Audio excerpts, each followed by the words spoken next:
Salut la compagnie, c'est Jules Melon et aujourd'hui dans Impro Ciné Critique, je vais poursuivre ma découverte du cinéma de Tony Scott en vous parlant de son tout premier long métrage sorti en 1983, Les Prédateurs ou The Hunger en VO, avec un casting redoutable puisqu'on y retrouve Catherine Deneuve, David Bowie et même Susan Sarandon. Incroyable, non? Alors il s'agit d'un thriller gothico-horrifique romantique qui nous conte l'histoire assez particulière d'un couple de vampires, ouais, on va dire ça comme ça, ou d'immortels, pour être plus précis. Donc d'un côté Miriam et de l'autre John. Miriam, ça fait des millénaires qu'elle est voilà, dans cet état-là, tandis que son amant, son compagnon John, ça fait que quelques centaines d'années.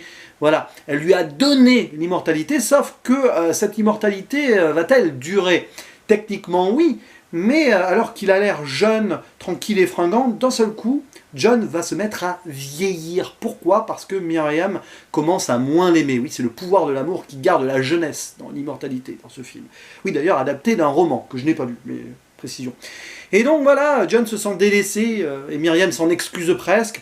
Et celle-ci va même tomber amoureuse d'une autre personne, une femme, qui s'avère être un médecin, que John va voir parce qu'elle fait des études sur le vieillissement prématuré, hein, la progérie par exemple. On voit des enfants qui vont mourir très jeunes mais d'apparence très âgée. C'est une maladie qui existe vraiment.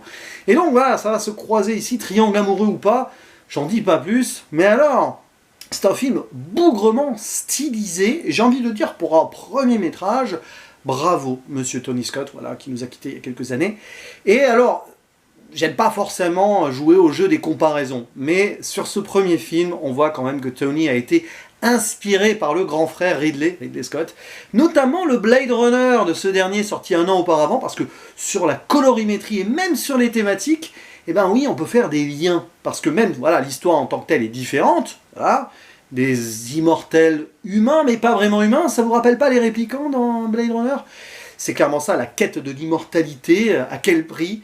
Face à cette humanité, est-ce que, voilà, cette relation humain-immortel dans le film, et puis voilà, même donc le bleu-noir, la pluie à l'extérieur, là on est à New York, pas à Los Angeles, mais c'est très sombre, notamment en intérieur, il y a même des scènes qui vont monter et tout vers le toit où il y a des colombes, franchement, on est quand même pas loin de Blade Runner.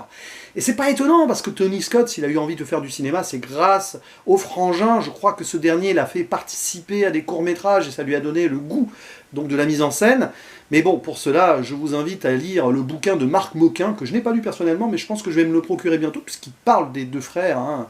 Je ne sais plus le titre, là je ne l'ai plus en tête, mais cherchez Marc Moquin, Ridley et Tony Scott sur Google, vous trouverez facilement la référence. D'ailleurs, il a participé récemment à un live de l'ami Microciné, Samir.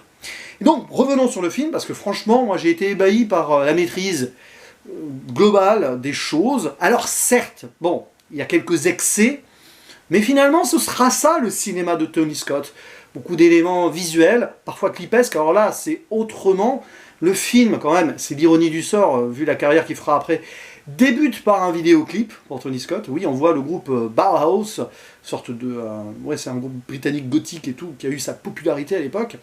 Petite parenthèse d'ailleurs, si le film n'a pas eu un retour critique positif, il est devenu culte dans le monde gothique, justement, parce que vu la façon dont il est stylisé, c'est pas étonnant. Bref, voilà, il y a des effets par moments, voilà, un petit peu subliminaux comme ça. Certes, ça peut paraître too much par moment, mais ça renforce, on va dire, le côté romantique, gothique, dramatique de l'histoire.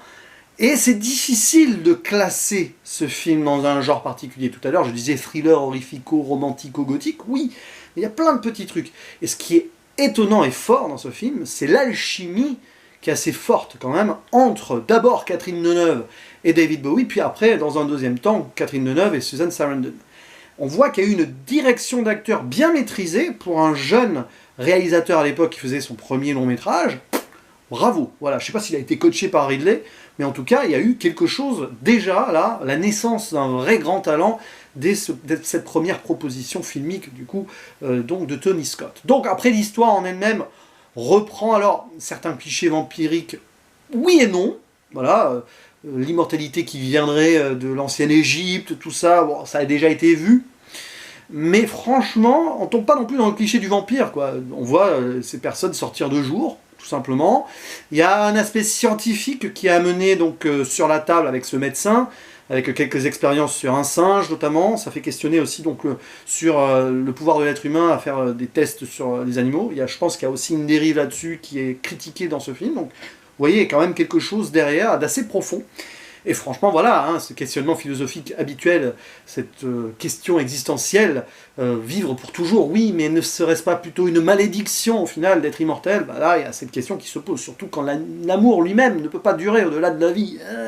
Oui, parce que créer un couple d'immortels et tout, mais quand il y en a un des deux qui commence à aller voir ailleurs, ben voilà ce que ça donne. Et c'est pas triste. Enfin si, pour le coup, c'est assez violent, on va dire. Voilà, les maquillages sont très bien gérés aussi, je vais pas en dire plus, mais bon, il y a du vieillissement. Il y a un moment conte de la crypte sur la fin avant l'heure. Enfin, avant l'heure, oui et non, parce que la série a été éditée après ce film, mais les comics étaient datés d'avant. Il y a c'est quelque chose de très fort et de viscéral quand même sur le final, même si c'est un petit peu brutal comme ça, pouf, et facile entre guillemets, mais franchement voilà, on pardonne les facilités à ce film, qui malgré des petits défauts comme ça, à droite à gauche, est bougrement maîtrisé, passionnant. Et voilà, je le répète, j'avoue, mais ce parallèle avec Blade Runner m'a fasciné. Voilà, la carrière des deux frangins est assez étonnante, quoi. Voilà, il y a eu des croisements. Et quand on pense que Susan Sarandon dans ce film va avoir une romance lesbienne, et que des années après Ridley Scott fera Thelma et Louise, bon là c'est un petit peu tiré par les cheveux, mais voilà, le destin vraiment lié les deux frères à travers le cinéma, et pas que, j'imagine. Bref, n'hésitez pas à dire en commentaire ce que vous pensez de ce The Hunger, les prédateurs. Oui, il y a un peu de sang, donc le titre français finalement est assez justifié, bon on pourrait toujours dire, bref, pourquoi pas après tout. Voilà, n'hésitez pas donc à balancer en commentaire ce que vous pensez de ce film, et si vous comptez le voir un jour, et moi il ne me reste plus qu'à vous dire à la prochaine. Ciao.